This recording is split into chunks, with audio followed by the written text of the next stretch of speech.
Hey guys, welcome to my final PCT Q&A.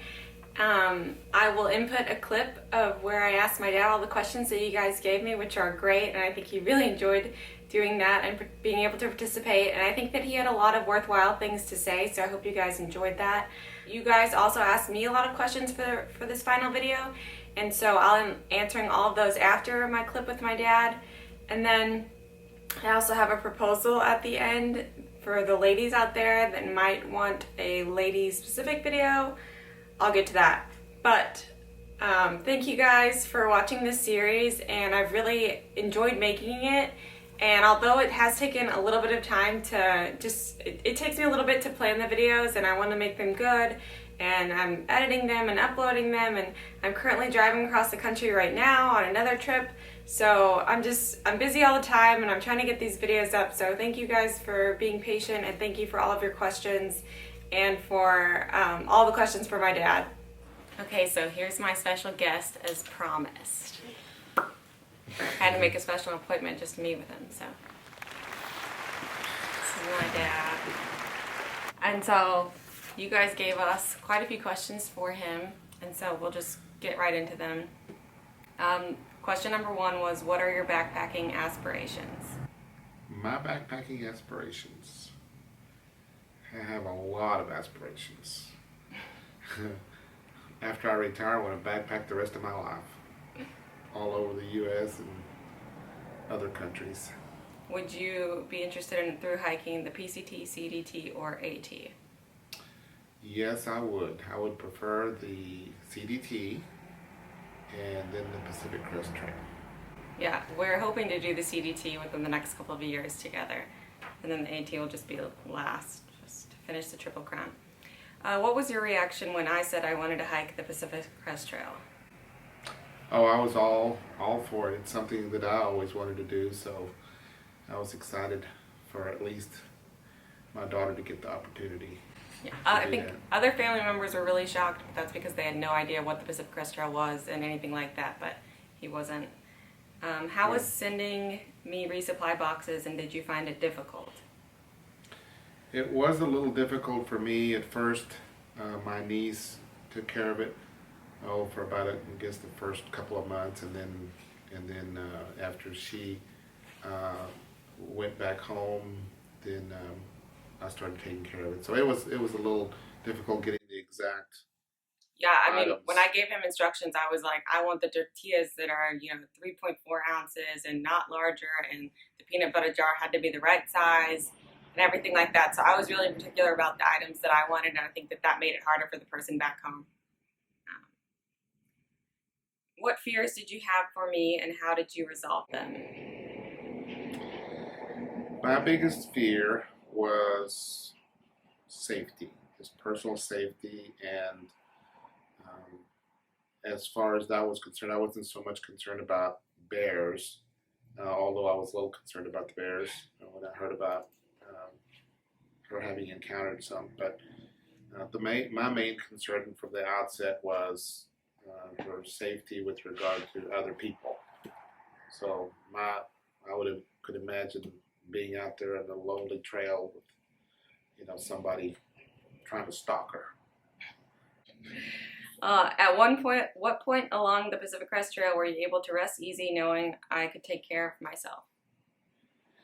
Well, I never rested completely, so didn't ever get to the point where I rested easy. But probably within the first couple 100 miles, I knew that she was going to be able to make it through the whole trail. It's just a matter of dealing with the different challenges. And but I don't know. I felt pretty comfortable probably after the first 700 miles, the first part of the having gotten through the desert to Kennedy Meadows. I felt pretty good about her ability. So I slept a little easier then. Yeah. And you used to tell me about what mile you said that once I got to that point, you thought, okay, she's going to be able to do this thing. Not that you thought that I couldn't do it, but just that, it was like you came to the realization that, okay, she's actually going to do the whole thing once she reached this point. Right. Well, I always had these goals as far as if she could make it the first 100 miles, or if she could make it to this place or that place. So the first time is the 100 miles, and I thought, oh, that was great because that was a tough 100 miles, and then 250 miles, and then 500 miles, and then making it to Kennedy Meadows, I think was very significant because there were a lot of challenges the first 700 miles. So Yes. it was just in increments like that. Okay. And how was the communication between me and you along the trail, and was it hard to hear what I was going through? Well, yeah, there wasn't a whole lot of communication, really, unless she was able to get into town and we were able to talk. If it wasn't for um, the satellite messenger, that I would get just some preset messages. Um, at first it wasn't regular, but later on it was more regular. And so the message was, stop for the night and I'm okay. So that was the preset message. And so that was the communication, unless she was in town and she could get phone service. And then we were able to talk. Yeah, I think I went 2 days in a row in the first week of not sending him the nightly set text message. So when I finally got into town, he was like Googling flights and things like that, just in a total panic because he hadn't heard from me in 2 days. And that was our only, I feel like. After that, we kind of got together. I sent the text every night and knew that it was pretty important. And so I made the effort to do that when I could. Well, you have to understand that that was a condition of me allowing her to actually go solo hike this long trail, was to have a satellite messenger and to send me messages, because I wanted to have some communication device. And whenever I didn't hear from her, this was early on, the first few days, when I didn't hear from her for maybe one night or 2 nights, I was in a panic and trying to call, figure out why I wasn't getting messages. And the company said, well, it's because it's not on, and we can't trace it if it's not on. Yeah, he was trying to get the company to turn on my satellite messenger that I had in my hands, which they can't do. But anyway, I think I actually ran out of battery, and later I figured out, okay, I'm just going to turn it on just to send the message. When I'm done sending the message and the coordinates, I just turn it off, and that's how I conserve the battery for the longer sections. So we worked it out. It worked out once we talked about it, and I said, don't turn that off. Otherwise, I can't contact you in an emergency. So yeah. And then our communication, when I was able to call, I wasn't telling him a lot of things that would make him panic. I wasn't telling him the stories where I felt like, oh, I didn't want to do this anymore. I felt exhausted, or whatever the bad parts that I went through. I wasn't explaining all those things to him, and I wasn't crying on the phone and making him feel like, oh, okay, well, maybe she shouldn't be doing this and things like that. Because I know that there are hikers that called their parents and would always be crying on the phone, and I just feel like that's putting a lot of worry into your parents' minds that they just don't really need to have. And so I feel like we did a really good job of just, I'm okay, this is what I'm doing, this is where I'll be going, I'll call you in 5 days or whatever. So our communication was pretty good, I think. I think it's really important for her to be able to handle things and not panic me, to not let me know about certain things like the hitchhiking we'll get into later on, because that was another shocker to me. Yeah. Okay, so what were you most shocked about? Okay, well, I think that was the hitchhiking, because the first time that she told me that she hitchhiked, and I said, well, you can't be hitchhiking. You've never hitchhiked in your life, and that's where all the murderers and rapists are, and so you cannot be hitchhiking. And of course, she explained to me that, oh, this is part of what you have to do on the Pacific Crest Trail in order to go to the places where you pick up the resupply boxes, or you go to resupply yourself.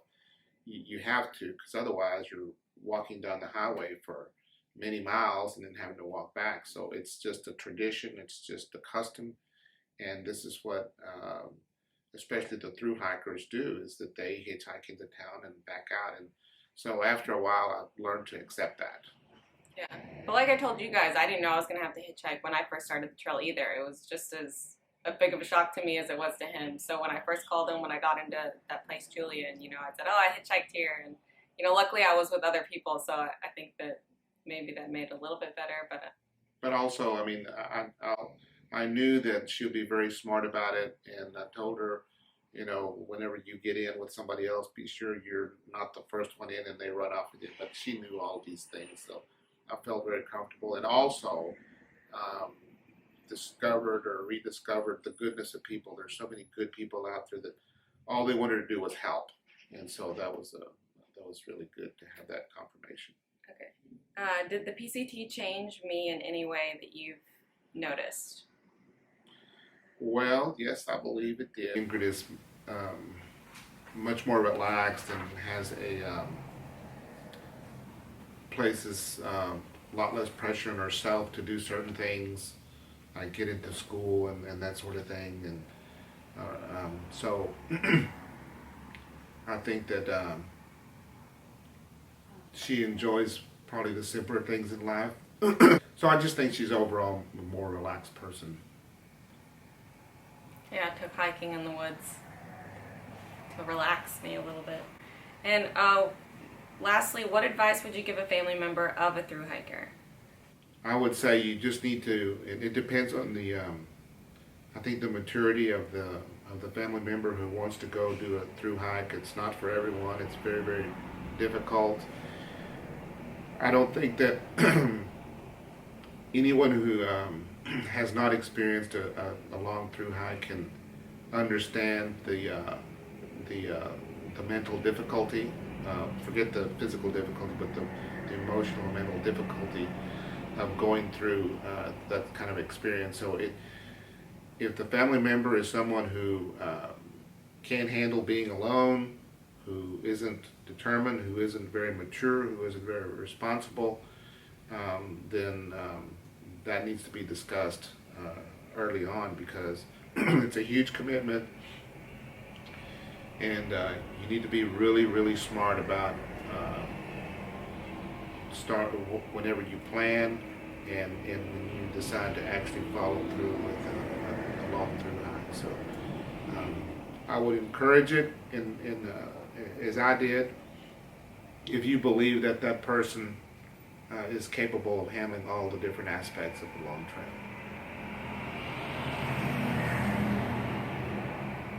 Okay. Well, I think those are all the questions that we got. I mean, it worked. Obviously, I was worried, but and everybody's gonna worry. Your kid goes away for 6 months alone in the woods, so yeah, we did our best, and hopefully the next thru-hike will be on the CDT, and we'll be doing it together. That'll make it a lot easier and a lot more fun. So yeah, thanks for coming on my channel. You're welcome. My pleasure. You guys asked me a few questions too, and I will get to those right now. Number one, what was my trail name? So I don't know. As a solo hiker, like, I went through so many different groups and so many different people. Like, for the first few days, I hiked with 2 guys, and then it was like another group of people for a few days, and then another group of people. So it's like I went through a couple of trial trail names, and nothing really stuck, and I was just Ingrid. I was the only Ingrid out there. I mean, to me, it wasn't necessary that I have a trail name, but towards the end, I did hike with somebody that just started calling me Blue Dream because I always wore blue, and I don't know what his other reasoning was. I did go through a small period of time being called J Crew, because I never looked like a thru-hiker. Like, people in town that knew of PCT thru-hikers and even people on the trail, nobody ever believed me when I said that I was thru-hiking the PCT. And I don't know if I know part of it was probably because I was a girl, but another part of it was because I looked so clean all the time. Everybody always said I looked too clean to be a thru-hiker. And one day I was on the trail and I was reaching down to get some water. Not reaching down, but I was getting some water from a stream. And the guy behind me started laughing, and I turned around and I said, "What?" And then he just said, "Nothing. You just don't look like a thru-hiker to me. You look like you just walked out of a J Crew magazine." And so that kind of stuck for a little bit, but I mean, it only works if you keep introducing yourself as that name, and I just, out of habit, didn't do that. I just kept saying Ingrid. So Blue Dream is what I finished with. That's what you'll find on the PCTA website. trail name for me, so that is it. And there's no real big story to that. Yeah. Most people get a trail name based on a situation or a funny story or something like that that other people witnessed. And since I wasn't with anybody for that long, it was hard for people, I feel like, to get to know me and to like find something funny about me or find me in a funny situation. So I think that's why I didn't really get a trail name too early on, or even one that really had anything to do with me. And there are a lot of weird trail names like Butt Plug, Nude Dude, Critter, Chief, Sacagawea, Chatty Cathy. Like, there are a bunch of trail names. So you'll just have to get out there and you'll get one, I'm sure. Somebody else said, do you need a passport to get to Canada? No, you don't need a passport to get to Canada. I think that the PCTA recommends, obviously, that you have one when you get into Canada. But when I crossed, you're just crossing in the woods. There's no border patrol, like, in the middle of the woods. And it's 8 miles. When you cross, it's 8 miles from, like, the nearest road. So, no, you don't need it to get there. And I don't know, hikers didn't necessarily even need it to get back into the States because you're American, and they just said they're American. They didn't have their passport. They had their driver's license, and that was enough.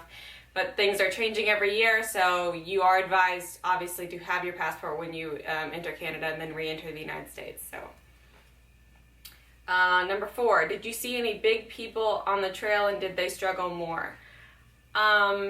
I didn't see that many big people at all. I saw one, I think, on day 5, actually. I remember his name, and he quit that day.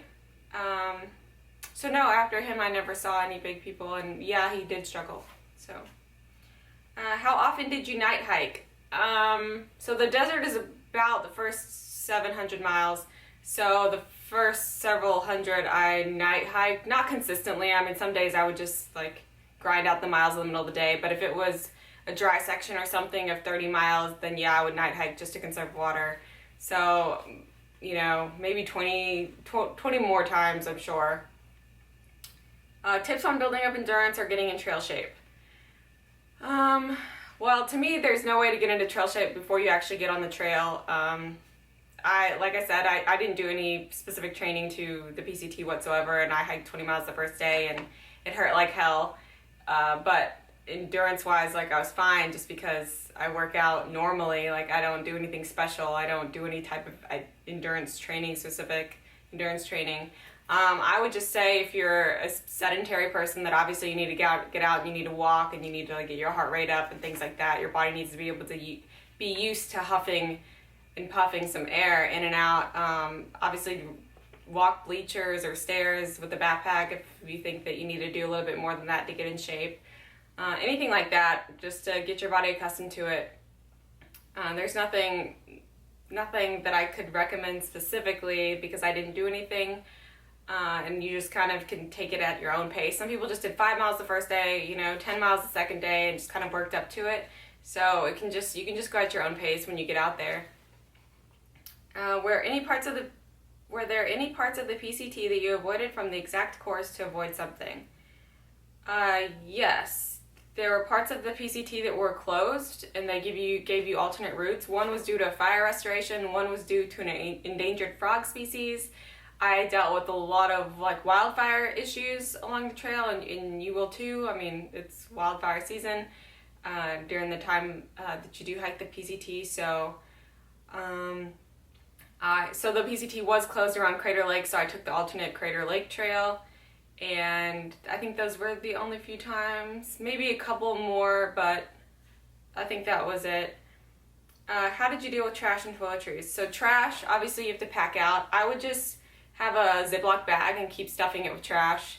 And toiletries, I mean, all I did was toothpaste. That was the only real toiletry item that I had, toothpaste and my toothbrush, and I just would just like spit in I don't know, like a spatter kind of way, so that it's not all in one concentrated area, and maybe, I don't know, it'll just disappear faster. I don't know, less pollution, I guess. That's all I did. Other than that, packed out everything. What habits or routines did you develop along the trail? I had a lot of different routines. I mean, like with my meals and things like that, and stopping and taking breaks different times. I always just, those kinds of things. I didn't develop journaling or anything like that. I didn't journal at all. You guys know that I didn't take any videos because that wasn't the purpose of my trek. It was just for me to have fun and to have a good experience, to test myself physically and mentally, and I had no intention of coming back and making a YouTube series about it. So I just wanted to enjoy it. So I do apologize for not having any video content, but I don't think that I would have enjoyed it as much if I had taken a camera or something like that and been worried about getting video for a YouTube video. So how did you leave your job for 6 months? So I think a lot of people are always fascinated, like, oh, I can never take off for that long, or, you know, I could never do this because I have to work and things like that. If you're not doing this, it's because you don't want to do this. It's not because you can't do this. If there are over, I think there are about 4,000 people that have successfully thru-hiked the PCT by now, maybe even more. So obviously 4,000 people found a way to do it. So it's just a matter of making that choice to do it. So I don't really like to say that like somebody could never do it or not do it, or, you know, that's the reason why they can't do something like that. You know, I tell my dad that all the time, you know, it's just because you don't want to. If you made this a priority, you would get it done just like all the other things that you do in your life. But for me specifically, I'd just been out of college for a couple of years, so I hadn't started grad school yet, so I was kind of open. I do own my own business, so I'm able to make money when I'm away, and I co-own a business, so my partner could manage the business while I was gone, and I could do check-ins and stuff when I got into town. So that's how I managed it. I also saved up money before I left, so I mean, it wasn't just I dropped everything and picked up, but other people do that. So I mean, I know that it's harder to do when you have a professional career. You know, you can't just leave the hospital or leave, like my dad's an attorney, so he can't just get up and leave all of his clients for 6 months. He'll have to wait until he retires to do a thru-hike. But it is possible, and I hope that if you have the desire to do a thru-hike, that you do make the time, because you never know what's going to change. You never know, you know, if it's going to be as easy to do one day, or you know, you never know. And I just say, like, if there's something that you want to do in life, like, you just have to start planning it today. Like, start a plan. Say I want to do it in 2017 or 2018. Like, make yourself do that, because otherwise you'll just keep pushing it, because it is a big commitment and it does take a lot of time. So if you're one of those people, I just encourage you to start making a plan and just make it happen, because that's exactly what I did. I talked about it for a year and a half, and I made the time. I postponed graduate school, and, you know, I cut out that segment of my life to do something like this, because that's what I wanted to do. So that's that, and this is the end of my Q&A. And so for the ladies out there, I know I've received some lady-specific questions, and I thought about doing like a video just for women in general, and I'm not really sure what all I would talk about if I were to make that video, but if there is enough interest in that, I know the majority of the subscribers are male, but if there is specific things that you guys want to know about, I know that there's not a whole lot of information out there for you, so I would be willing to make a video, and obviously I would make it very apparent this is a female-only video, so the guys can just not watch it if they don't want to. But if that is something that you like to do, then just comment down below, and also tell me specifically what you would want to know, because I'm not sure what you would want to know. So thank you for watching, and I hope you enjoyed it. And do you like my new background?